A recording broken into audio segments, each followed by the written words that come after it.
My very first concussion, I remember I was 15 playing at a qualifier and I just rolled backwards and kind of hit my head. I remember I had like pain in my head and I asked my coach, hey, do you have any Advil or like Tylenol or something I can have? And he said, let's take you to a trainer first.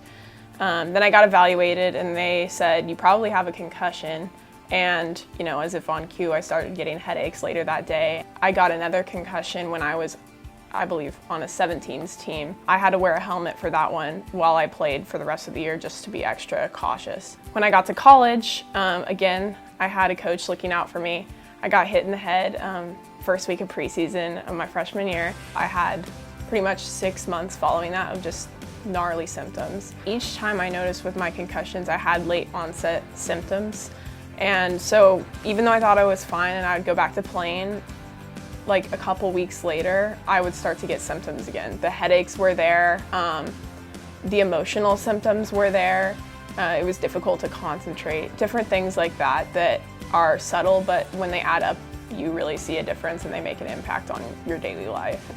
Obviously, playing a sport for 8 years and then going from Division I athletics to literally nothing, like not even a practice, is a big jump. I was fortunate enough that my family was super supportive. I was seeing about 4 different specialists a week, and most of those specialists were saying, you know, if you really want to protect yourself and your future, you should consider taking a step back. And at first I was like, there's no way, like I have to get better, I have to play. Then as I kind of thought about it and like dwelled on it more and talked to my family, I was thinking, you know, the plug's gonna be pulled in 3 years regardless.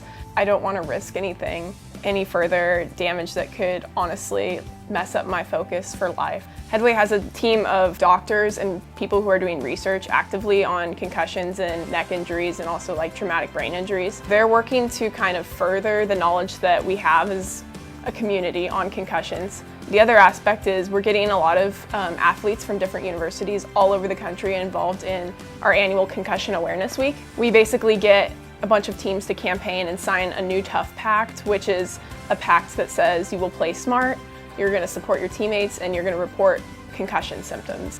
I was in that club grind at one point, and I think that I would tell my former self that it's perfectly okay to love your sport, but just make sure you don't sacrifice your head for it, your mental health, your physical health. It's perfectly fine to take a step back and heal. Think about your long-term life and don't sacrifice your mental or physical health for that. I'm doing okay right now and I'm happy that that's the case, but I know there's a lot of people who aren't. So again, that's what Headway's for, just supporting athletes and spreading that awareness is a huge deal. Don't be afraid to talk to your doctor. Don't be afraid to talk to a therapist. I know there's a stigma around that, but it's seriously the best thing you can do for yourself is to open up and like share what you're going through, because someone may be able to help you with that. I just want to do everything that I can to, you know, spread concussion awareness and kind of share my story in whatever capacity that may be.